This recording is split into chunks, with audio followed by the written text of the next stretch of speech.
This guy, from what I can tell, has let this woman completely rehab her image and her family's image without knowing much about the case or without testing much about the case. Bryan, you are running outside and this psycho killer is on the loose. Be careful. And while Mel remembered Bryan thanking her for the concern, she goes on to describe her disbelief when her sister Amanda Kohberger informed her that police had apprehended their brother. It's the first time we've heard anything from the Kohbergers throughout this entire process.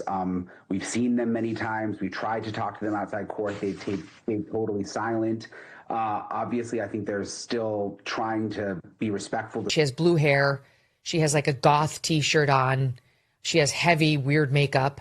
And her story is that she was just hired to go work as a mental health therapist. I got to tell you, if I walked into my new therapist and saw this woman sitting there, I would run the other way. And I noticed, I was thinking about a lot of the things that she wouldn't talk about clearly. She didn't ever really say whether she thought her brother was actually guilty. I got nightmares in my head, I fear thoughts build up until I can't feel. My mind fills up into a creature, and it haunts me somewhere much deeper. I got nightmares in my head, I fear. Bryan Kohberger's sister recently sat down for a much-anticipated exclusive interview with the New York Times. I've highlighted the biggest standouts from that interview, from the most significant to the least. But before we get to that, if you haven't subscribed to the channel, please do. If you're finding this analysis worthwhile, please do hit the thanks button, and let's get started. So number one, the foil finger cut. When Kohberger's sister describes accidentally cutting herself in the family kitchen, this was, I guess, around Christmas time, a cut that actually drew blood. She recalled Bryan rallying to deal with it. And I don't know about you, but I can picture this scene. I can also see the psychology. He needs to get rid of her blood as well because her DNA could trace back to him. And that's why he's so hands-on. Look at this excerpt from the New York Times. One night, as Ms. Kohberger was cleaning up in the kitchen, a sharp edge of foil caused her finger to bleed, and her brother, initially expressing disgust at the sight of blood, helped clean the cut and cover it with a bandage. But in the process of being hands-on, one can imagine the flashbacks. His sister wincing from the pain, reminding Kohberger of the pain he very much intended. The pain far worse than that he had inflicted, not just on one person, but on several. Who knows, in a different context, with his own blood relative in pain, did he feel any remorse? It is interesting that Mel remembered the detail that Bryan was once put off by the sight of blood. One wonders when that changed. Was it when he worked cleaning fish during one particular summer, or when he started studying crime scenes? Number two, Kohberger stole from his own mother. To feed his drug habit, Mel says on one occasion her brother even stole from her mother. When he stole Ms. Kohberger's phone and sold it at a mall to buy more drugs, she said her parents alerted the police. And I guess that is said in a way that, you know, if we thought Bryan did something wrong, we would have alerted the police. I'm not sure if I really buy that, though. Number three, Catholic upbringing. It's hard to say to what extent Kohberger's family's religious views played a role in tying Bryan in knots, perhaps like Tyler Robinson. It does suggest that he was quite a conservative person in certain senses. I think he had strict religious context, and that can sometimes do harm in terms of the behavior it prevents, such as socializing and developing a sense of identity. I think it does also sometimes lead to coddling. We know by the time Kohberger was in Pullman, he was still fairly unsocialized and still didn't appear to have much of an identity. So although the New York Times article refers to the Catholic upbringing, and Mel Kohberger is saying that her brother and herself and her sister had been imbued with the values of loyalty, self-reliance, and putting the needs of others ahead, obviously they hadn't been imbued with something, or certainly Bryan hadn't. We should also note that the serial killer Ted Bundy had a Catholic upbringing, and that Ted Bundy was still quite high profile at the time the Idaho 4 murders happened. I mean, in terms of streaming. Although documentaries on Bundy were doing the round on Netflix, a far more current item was Dharma, which came out on the 21st of September 2022, less than 2 months before the murders. Now, you may remember every single true crime YouTube channel, along with a bunch of ex-FBI experts, predicted that the Idaho 4 killer was a serial killer, with one exception, this channel. The crazy part is no one remembers those wrong prognostications, or for that matter, who got it right. So much for critical thinking. Kohberger, when he apparently spoke about serial killers in the context of the Idaho 4 case, I think this is also mentioned in the article, he was correct to say, today serial killers are exceedingly rare, and there's a reason for that. And so jumping to a conclusion that a new crime is the work of a serial killer just shows how uninformed, uneducated, and lacking in intuition many, if not most, are in the true crime space. You're unbearably naive. And check out these headlines. Idaho killer most likely has murdered before, may have left behind calling card, experts say.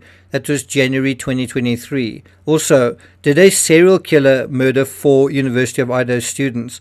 More than 500,000 ignoramuses watched that video. Oh, and did Kohberger turn out to be a serial killer? Number 4, strict diet, persistent bullying, and reclusive. Plus, he'd come a long way. What do these seemingly random comments about Bryan tell us? And this is an aspect I don't think the analysis criticizing Mel Kohberger really synthesizes. What do we actually learn from her instead of criticizing her? Well, I think what we do learn is that he was wound up real tight. He was frustrated.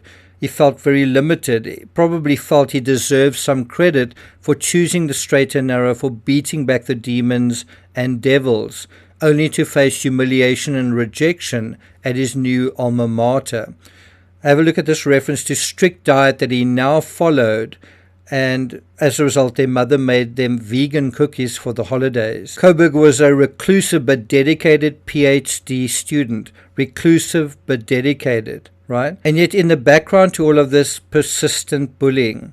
I personally believe that a lot of the bullying Bryan experienced cut him deeply, and it was possibly that trauma that led to him turning to drugs and making a bad situation worse. But when he was in Pullman, picked on and humiliated again, I think he felt that was the last straw. That was when a lot of residual anger bubbled back up again. This was supposed to be a moment of triumph where he finally reached the finishing line of his journey back into the world.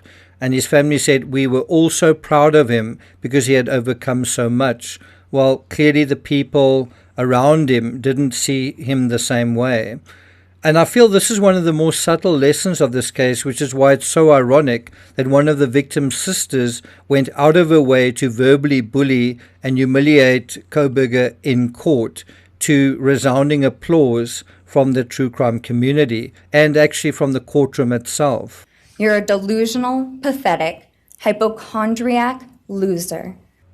And I think when Megyn Kelly criticizes Kohberger's sister, she comes perilously close to bullying as well. I'm not saying it's not deserved, just that words are a form of violence. And I wouldn't be surprised if, in the grand calculus of this case, the bullying he endured from someone else, that contempt, eventually metastasized into his contempt for the victims. Same thing happened in the Long Island serial killer case.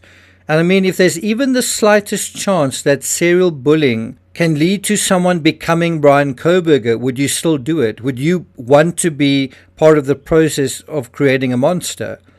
And you know what the answer is. Some people simply just don't care about anyone else enough to care. By the way, I've already written a script about Nick Reiner's drug addiction, and the interesting overlap here is Kohberger admitting to having no self-worth, and as a result turning to drugs. One way a person's self-worth reaches rock bottom is when they are bullied, by the way. And it does make one wonder, if he wasn't bullied, would he have turned to drugs? Would he have turned to drugs to the extent that he did? If you've been watching Stranger Things, you get a real sense of that, especially in season 4, episode 1, with Elle or with Jane. Not just having lost her powers, but now her self-esteem at such a critical time in her life as well. It's traumatizing and terrifying for anyone, and in a social setting like school or college, it's how society can inflict lifelong scars on its individual members, and they then inflict lifelong scars on others as well through things like mass shootings and all that kind of thing. We see it again and again and again. And that brings us to number 5. Did they really not know? Mel Kohberger condemns speculation, as she and her family had been aware he was responsible for the tragedy. It was well known that the suspect in the Idaho 4 case drove a white Hyundai Elantra. Guess what? Bryan drove a white Hyundai Elantra. Didn't that cause a flicker of suspicion amongst his family? Have a look at this.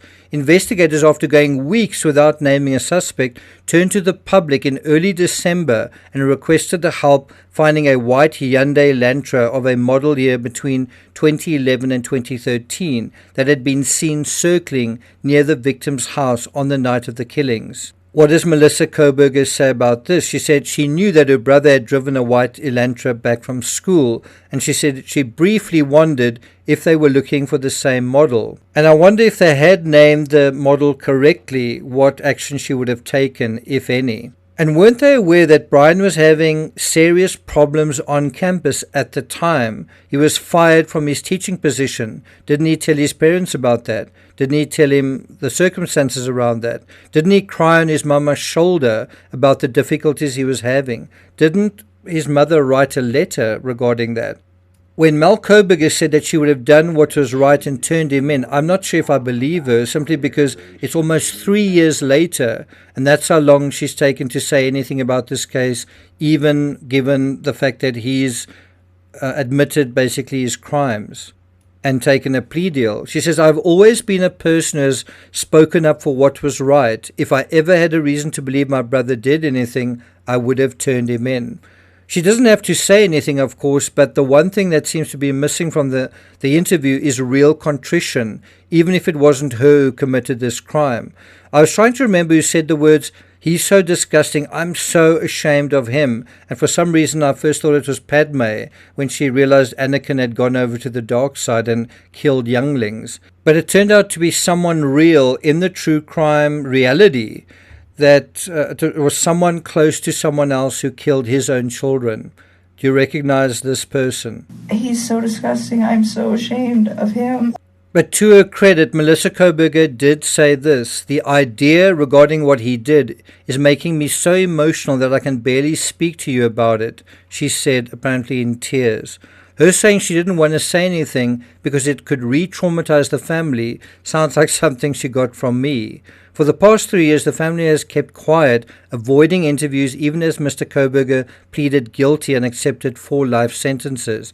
Now, I think what would have been wrong with speaking to the media then, when everyone was speaking to the media, when it was all out in the open? But they didn't. So that really doesn't ring true. The article goes on to note his parents and siblings wanted to do everything in their power to respect the victims' families during the legal process. Well, I think they also wanted to protect themselves. So I'm sorry, but it does come across quite disingenuous, and I'm not sure how, at the end of the day, the message from the article was that they still loved Bryan, and that the heart that she made for him is what he doodled on the paper in front of him in court, or that this or that was her fondest memory. The bottom line here is that what Bryan did is disgusting and shameful, one of the worst crimes I think I've ever covered. I find it disgraceful reading that his family still celebrate his birthday to the extent that they baked a cake and Mel blew out the candles when 4 lives were snuffed out and they will never have birthdays again. Through it all, they've tried to reconcile the son and brother they loved, and still do, with the man depicted by prosecutors and the police, the man who pleaded guilty to killing 4 young people with no apparent motive. The part that's missing here is helping us reconcile this other side to Bryan that they must have known about. And I can't help wondering what was wrong with the way that they loved him. And the answer seems to be, as I say, he was coddled. He seems to be coddled even now. Even now, as a quadruple murderer, it seems they still love him and he can do no wrong. Well, I'm not going to take it further than that. Thank you for listening, and I'll see you guys next time.